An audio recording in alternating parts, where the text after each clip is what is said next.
Chapter 8. Function. The culminating response, not the absence of fear, but the capacity to act with clarity, compassion, and wisdom when fear is fully present. Definition. Function is not the absence of fear. It is the ability to act effectively despite it.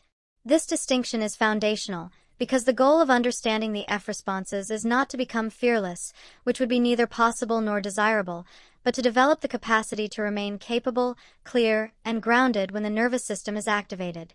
Function is the state in which fear is present as information rather than as command, in which the body is appropriately aroused but not overwhelmed, in which the thinking brain remains online and accessible, and in which choice, genuine, conscious, values-aligned choice, is available. Function is the only F response that can be intentionally cultivated. The other 6 responses, fight, flight, freeze, fawn, friend, and flop, are all automatic selections made by the nervous system based on its threat assessment and conditioning. They cannot be directly chosen or directly refused. Function is different. It is the state that emerges when the nervous system has been trained, through sustained practice and deliberate exposure, to remain within its window of tolerance even under conditions of significant stress. It is what trained warriors, skilled surgeons, experienced first responders, seasoned therapists, regulated parents, and effective leaders access when fear is present but does not determine the response. Function represents the integration of all the previous responses in a fundamental sense, not the elimination of fight's energy, flight's speed, freeze's stillness, fawn's attunement, friend's connection, or flop's deep acceptance of limitation, but their integration into a flexible, regulated system that can draw on any of these capacities when appropriate without being compelled into any of them automatically. The person in function has access to their full range of human response, to anger when anger is genuinely called for, to rest when rest is genuinely needed, to connection when connection is available, to stillness when stillness is wise, and the capacity to choose among these rather than simply being chosen by them. Neurobiology. The neuroscience of function centers on what is perhaps the most important concept in applied stress neuroscience, the window of tolerance, introduced by psychiatrist Daniel Siegel to describe the zone of neurological arousal within which a person can process information, regulate emotion, and engage effectively with the world. Below the window is hypoarousal, the territory of freeze and flop, where the system is too suppressed to engage. Above the window is hyperarousal, the territory of fight and flight, where the system is too activated to think clearly. Within the window is the regulated state from which function is possible. The neurobiological signature of function includes the continued engagement of the prefrontal cortex, specifically the ventromedial and dorsolateral prefrontal regions responsible for emotional regulation, value-based decision-making, and perspective-taking, even under conditions of elevated sympathetic activity. This is the key distinction between function and the acute F states. In fight and flight, the prefrontal cortex is significantly suppressed. In function, it remains accessible. The amygdala is still active. Fear is still being detected and signaled, but the connectivity between the amygdala and the prefrontal cortex remains intact, allowing the fear signal to be processed, considered, and responded to rather than simply acted upon. The ventral vagal complex is central to function. When the ventral vagal system is engaged, when social safety is present and the system is in its highest regulatory state, the nervous system can maintain both sufficient arousal for effective action and sufficient parasympathetic regulation to preserve prefrontal function. Vagal tone, the responsiveness and flexibility of the vagal system, is the most important individual physiological variable in determining the width of the window of tolerance and, therefore, the regularity with which function is accessible. Building vagal tone through sustained practice is the physiological basis of the work of expanding access to function. Chemistry. The chemical profile of function is defined by balance rather than by dominance. Unlike the acute F states, which are characterized by the overwhelming dominance of specific stress chemicals, function involves an optimal blend of moderate sympathetic activation, providing the energy, focus, and readiness that genuine challenge requires, without the cortisol flood or adrenaline surge that suppresses prefrontal function and narrows cognition. This moderate activation is often described in sports and performance science as the optimal arousal zone, the Yerkes-Dodson sweet spot in which performance is at its best because the system is engaged without being overwhelmed. DHEA, dehydroepiandrosterone, plays an important and often overlooked role in the chemistry of function. DHEA is released alongside cortisol during the stress response, and it counterbalances cortisol's harmful effects on the brain, protecting hippocampal neurons, supporting memory formation, and promoting a sense of efficacy and mastery rather than the dread and overwhelm associated with high cortisol alone. Research on what psychologist Kelly McGonigal has discussed as the challenge response, the stress profile of someone who is engaged and focused rather than threatened and overwhelmed, shows a higher DHEA to cortisol ratio than the classic threat response. This ratio is associated with better performance, clearer thinking, and a sense of rising to meet the challenge rather than being crushed by it. Serotonin, associated with social belonging and emotional stability, and dopamine, associated with motivation and goal-directed behavior, are both maintained at functional levels in the function state.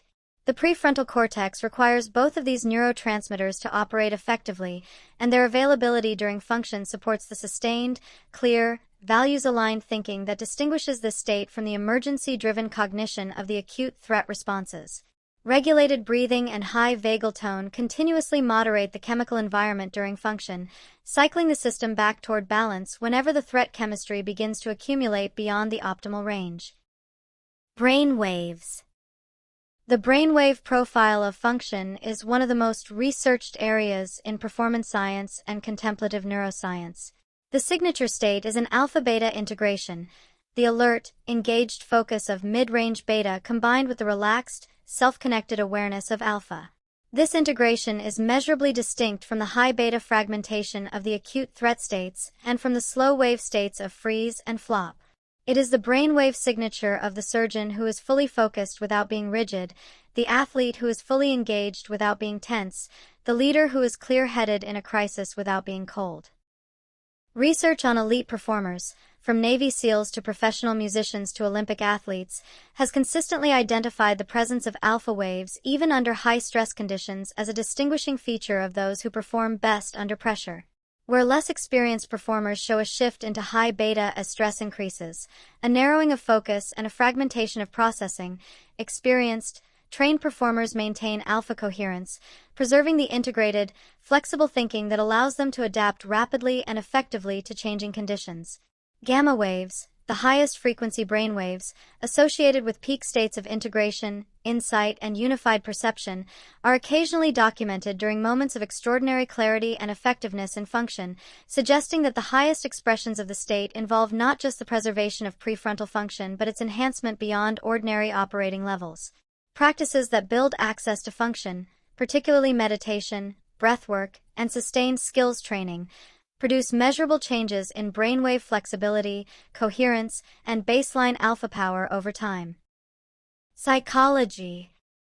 The psychological experience of function from the inside is characterized by a quality that is simultaneously ordinary and remarkable, the sense of being present.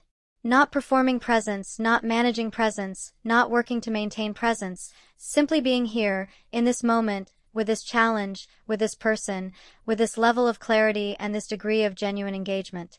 People who have experienced function in difficult or high-stakes situations often describe it afterward as having been one of the most alive moments of their experience, precisely because the combination of activation and regulation produces a quality of vivid, focused aliveness that is unavailable in either the numbing of shutdown or the narrowing of acute threat activation.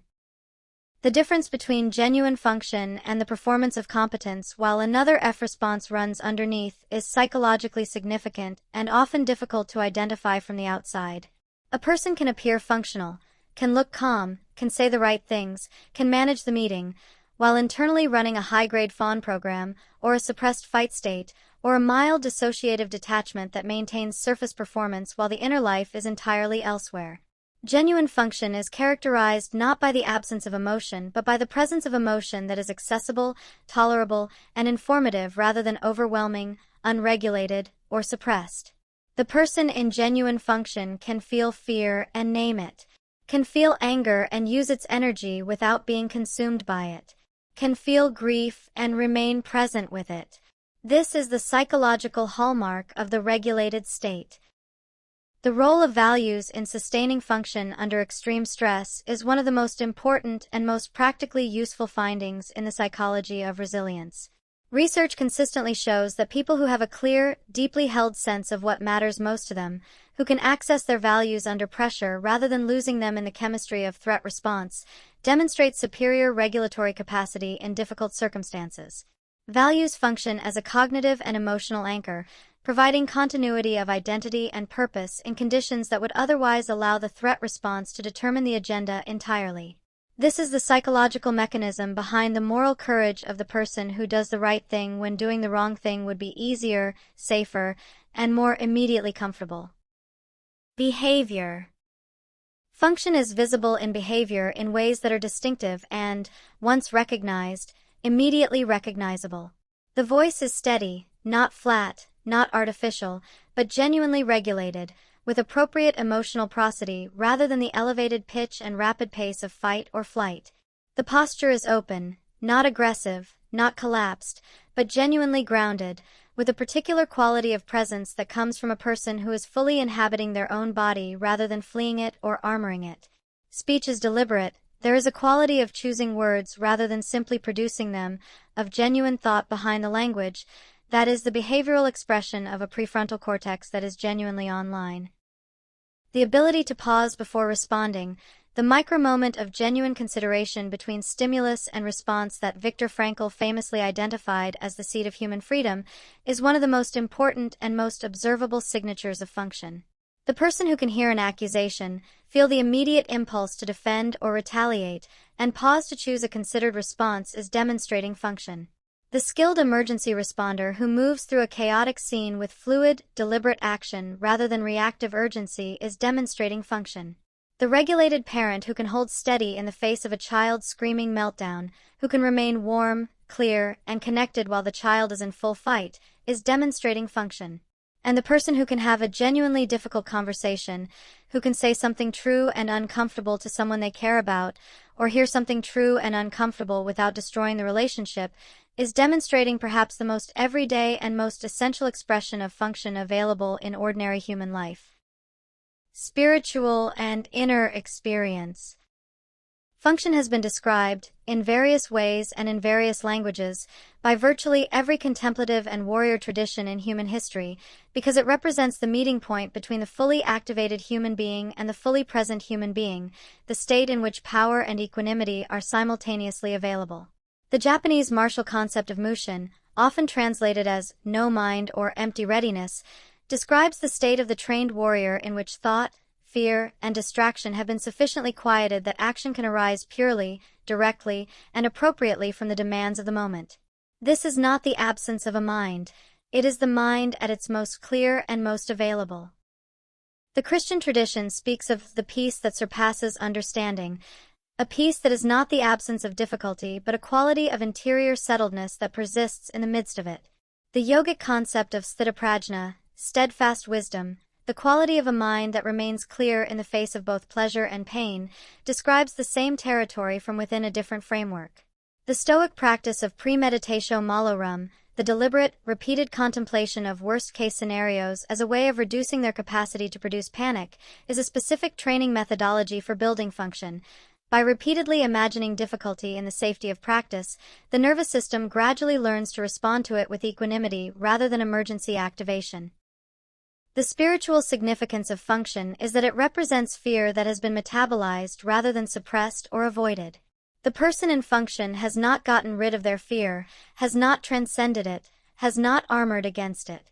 They have, through sustained practice and genuine engagement with their own nervous system, learned to carry it differently, as a companion and informant rather than as a commander. This is the deepest meaning of courage, not the absence of fear, but the capacity to act according to one's values in the presence of it. And it is, in every tradition that has addressed it seriously, the product not of a moment of decision but of a lifetime of practice. Mechanisms. The mechanisms of function involve a set of physiological, neurological, and psychological processes that work together to maintain regulated, effective response under conditions of stress. Central to all of them is vagal tone, the responsiveness and flexibility of the vagus nerve, which functions as the primary physiological regulator of the transition between sympathetic activation and parasympathetic recovery. High vagal tone means that the system can move smoothly and rapidly between states of activation and rest, that the window of tolerance is wider, and that recovery from acute activation is faster. Low vagal tone means that the system overshoots into hyperarousal more easily and takes longer to return to baseline. Vagal tone is not fixed. It is trainable. Research consistently shows that practices including slow, deep breathing, meditation, cold exposure, aerobic exercise, singing and chanting, and sustained genuine social connection all produce measurable increases in vagal tone over time. This is the physiological mechanism by which the practices that build function actually work. They are, at the most basic level, exercises for the vagus nerve. The role of deliberate exposure in training the amygdala to calibrate threat more accurately is equally important. Every time a person approaches a feared situation with sufficient support and regulatory resource, stays with it long enough to learn that it is survivable, and returns to baseline afterward, the amygdala receives new learning. This is manageable. This can be tolerated. This does not require maximum activation. Repeated across many experiences, this learning gradually recalibrates the threat detection system toward greater accuracy and greater tolerance. Values and identity function as regulatory scaffolding, a cognitive and psychological structure that provides continuity and direction when the threat response would otherwise take over. Knowing clearly what you stand for, what you will and will not do, what matters most in the moment of pressure, this knowledge does not prevent the threat response from activating, but it provides a framework that allows the prefrontal cortex to reassert influence more quickly, orienting the person's behavior toward their values rather than toward the demands of the amygdala. This is the neurological basis of moral courage and of the capacity for genuine leadership under pressure. Triggers. Unlike the other F responses, which are triggered by threat, function is enabled by preparation, practice, and the conditions that sustain regulation. The factors that make function more accessible include prior training and skill development in the relevant domain, strong regulatory practices maintained over time, secure attachment and the felt sense of not being alone, adequate sleep and physical health, clear values and a strong sense of purpose, and the presence of at least one safe relational context, a person, a community, or an inner resource, that provides stability in the moment of challenge. The conditions that trigger the loss of function, the return to an earlier F state despite intention and effort, are equally important to understand. Severe sleep deprivation, illness, extreme hunger, significant relational rupture, the accumulation of unresolved stress beyond the current regulatory capacity, and the specific sensory, emotional, or relational patterns that the nervous system has previously associated with overwhelming threat. Any of these can break through even a well-trained regulatory capacity and return the person to fight, flight, freeze, fawn, or flop. This is not a failure. It is a physiological event. And the capacity to recognize the lapse, to notice, I have just left function, and to take deliberate steps toward re-regulation, is itself one of the most important skills available in the function repertoire. Variations. Function exists across a spectrum of expressions that reflect the different contexts and demands of human life. Acute function, the moment of sudden clarity in the midst of a crisis, the instant when everything the person has trained for comes online, is perhaps the most dramatic. It is the emergency room physician who, confronted with an unexpected complication, finds exactly the response that the situation requires without the interference of panic. It is the parent who, in a moment of genuine danger to their child, acts with precise effectiveness rather than paralyzing terror. These moments are not planned. They are the expression of a nervous system that has been trained well enough that regulation is available even at the height of activation. Sustained function, the capacity to remain effective and regulated over extended periods of high demand, is the function of the experienced leader, the long-term caregiver, the sustained activist, and the veteran of any field that requires long-term performance under pressure. It requires not only the regulatory practices that sustain individual sessions of function but also the recovery practices, sleep, genuine rest, social nourishment, physical health, and the periodic discharge of accumulated activation that prevent the depletion that leads to breakdown. Creative function is the fearless state of artists, innovators, teachers, and researchers who have learned to work with uncertainty as their medium, to stay present and generative at the edge of what is known, where the discomfort of not knowing is a familiar companion rather than a threatening stranger. Misinterpretations. Function is subject to several significant misinterpretations. The most common is the confusion of function with the absence of emotion, the belief that the calm, steady, clear presentation of the person in function means that they are not feeling anything. In fact, function typically involves a rich emotional experience. What distinguishes it from the acute threat states is not the absence of emotion, but the presence of emotion that is tolerated, accessible, and informative rather than overwhelming and controlling. The person in function may be deeply moved, genuinely frightened, profoundly sad, and capable of continuing to act from their values despite all of that. Emotional richness and regulatory capacity are not opposites. Function is also frequently confused with fearlessness, the culturally popular image of the person who faces danger without feeling afraid. This image is both inaccurate and harmful. It suggests that fear is a deficiency rather than a signal, and it pathologizes the entirely appropriate activation of the threat detection system in the face of genuine challenge. The person who claims to feel no fear is either deceiving themselves, performing a persona, or has dissociated from their own physiology, none of which are the same as function. Genuine function includes the full, honest experience of fear and involves neither its suppression nor its domination. It is the middle path, fear that is present, felt, and metabolized, in service of effective action. Long-term effects.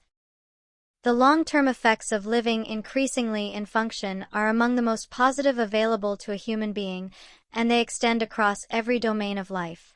Physically, a nervous system that spends more time in the regulated state, in the window of tolerance, has lower baseline cortisol, better heart rate variability, stronger immune function, lower rates of cardiovascular disease, and better sleep quality. These are not small benefits. They represent measurable differences in biological age and in the likelihood of serious illness. A regulated nervous system is a healthier body. Relationally, function produces the capacity for genuine presence, empathy, and effective communication that is the foundation of all meaningful human connection.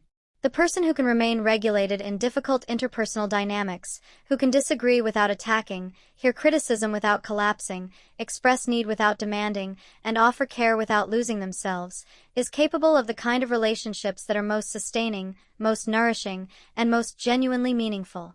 Professionally and creatively, function enables the quality of thinking, problem-solving, and sustained engagement that produces genuine excellence.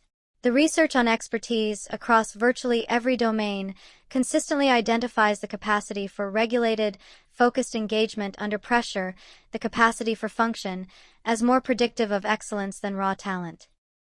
The practices that build function, meditation, somatic work, therapy, training, community, also produce their own direct long-term benefits that compound the regulatory development.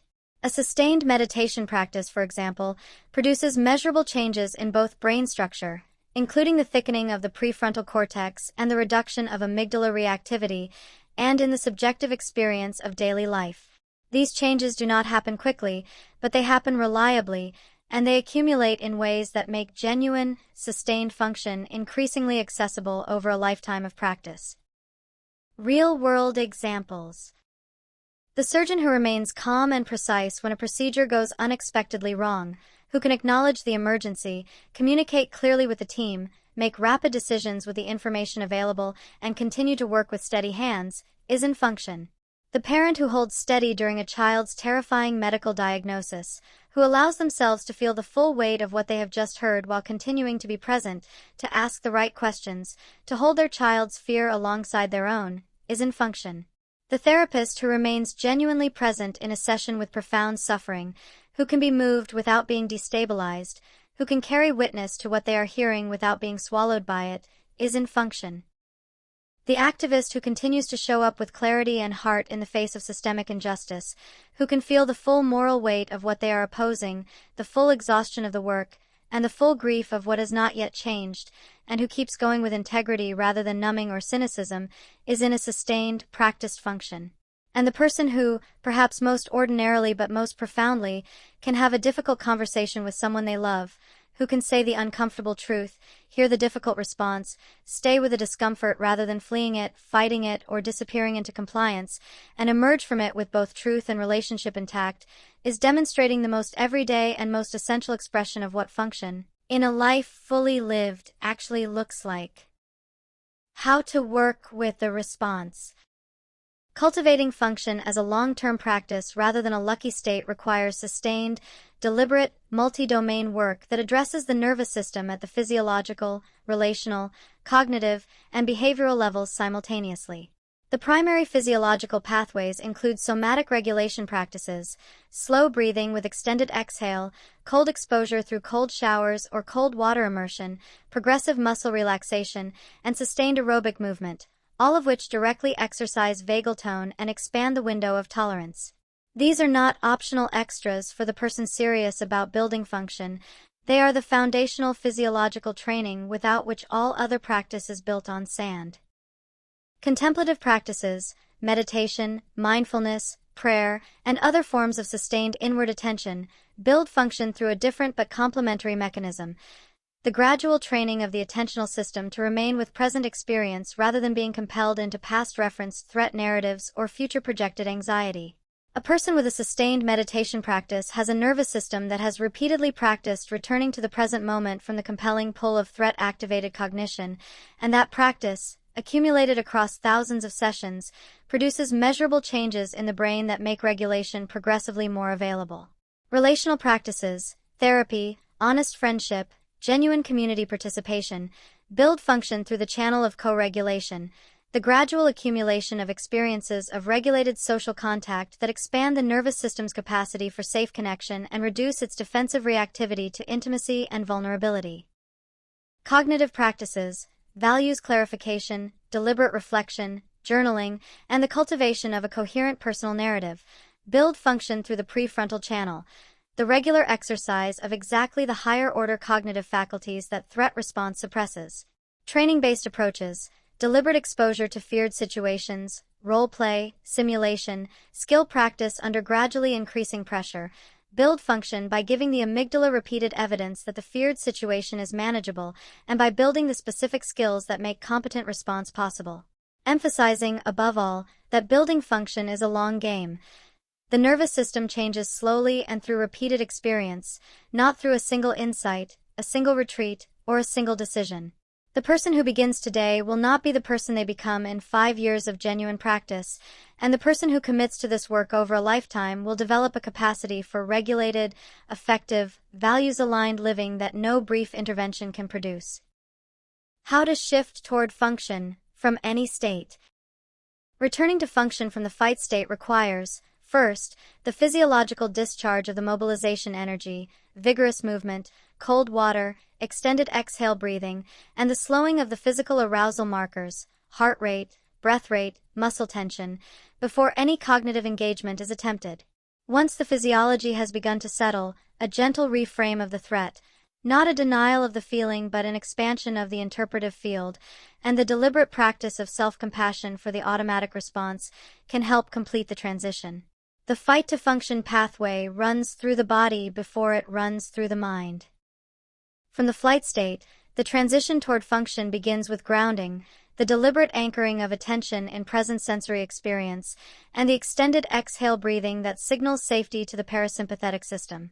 Titrated approach toward the avoided situation or internal experience, in small, manageable steps, builds the nervous system's evidence base that the thing being fled is survivable. The body scan, slow, non-judgmental attention to physical sensation, helps locate where flight is held in the body and begins to complete the interrupted discharge. From the freeze state, the movement toward function requires even greater gentleness and slowness.